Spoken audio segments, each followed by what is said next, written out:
सबको जय मसीह की। मैं जसपाल एक बार से फिर आप लोगों के सामने परमेश्वर का वचन लेकर उपस्थित हूँ। आज का मेरा टॉपिक है मर्जी मेरी या परमेश्वर की। मार्कुस की किताब अध्याय 14 वचन 36 में परमेश्वर का वचन कहता है, और कहा, हे अब्बा, हे पिता, तुझसे सब कुछ हो सकता है। इस कटोरे को मेरे पास से हटा ले, तो भी जैसा मैं चाहता हूँ वैसा नहीं, पर जो तू चाहता है वही हो।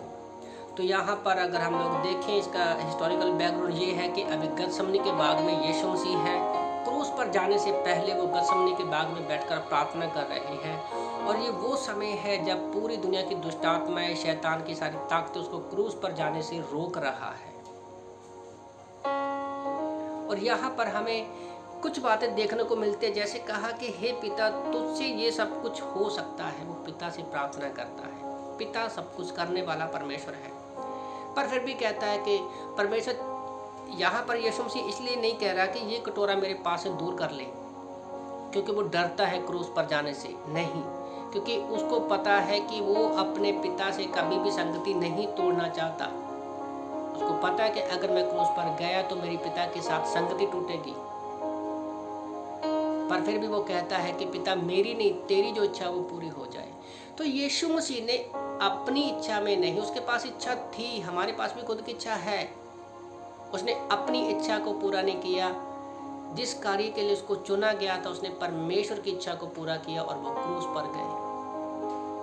और जब हम अपनी इच्छा में नहीं बल्कि परमेश्वर की इच्छा में चलते हैं तो परमेश्वर हमें ऊंचा उठाता है। दूसरा व्यक्ति हम यहाँ पर देखते हैं, प्रेरितों के काम अध्याय 28 वचन 8 और 10 में जब हम पढ़ते हैं तो प्रेरितों के काम अध्याय वचन 8 और 28 में जब हम पौलुस की गवाही के विषय में देखते हैं, वो कहता है यीशु मसीह को जब वो दमिश्क के रास्ते पर जा रहा होता है, कलीसिया को उतारने वाला होता है, और परमेश्वर उसको दिखाई देते हैं, यीशु मसीह उसको दिखाई देते हैं।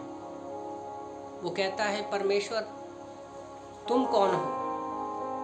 और कहता है कि मैं क्या करूं। याद रखो, दो क्वेश्चन आज हमारे लिए भी है जो पौलुस लिखता है। जब यीशु मसीह को दिखाई देते हैं तो वो कहता है कि परमेश्वर तू कौन है और मैं क्या करूं।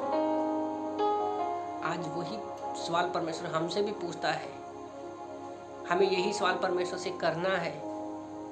एक सवाल था कि परमेश्वर तू कौन है, आज हमने परमेश्वर को जाना, और अब हमें दूसरा सवाल पौलुस की तरह ये पूछना कि परमेश्वर मैं क्या करूं। हमारे पास भी खुद की इच्छा है, खुद की मर्जी है। पौलुस ने अपनी मर्जी नहीं बल्कि अपनी मर्जी को परमेश्वर की मर्जी पर डाल दिया कि परमेश्वर, मेरी नहीं बल्कि तेरी मर्जी मेरे जीवन में पूरी हो।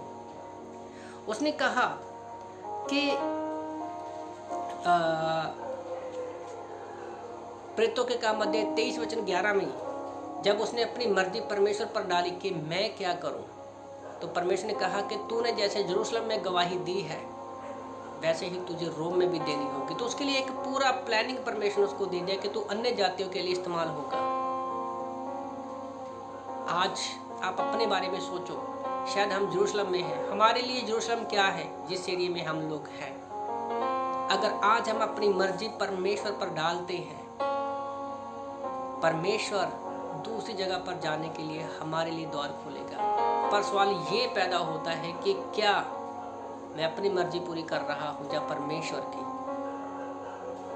तो आप लोगों को मैं उत्साहित करना चाहता हूँ कि हम अपनी मर्जी छोड़कर परमेश्वर की मर्जी के अनुसार चलें, क्योंकि परमेश्वर ने हमें रखा है कि हम उसके द्वारा लोगों तक सुसमाचार पहुंचा सके। परमेश्वर हमारे द्वारा सुसमाचार को लोगों तक पहुंचाना चाहता है। तो आप सोचो अपने जीवन में कि क्या मर्जी मेरी है या परमेश्वर की, मर्जी मेरी पूरी हो या परमेश्वर की। तो इन वचनों से परमेश्वर आपको आशीष दे। आमीन।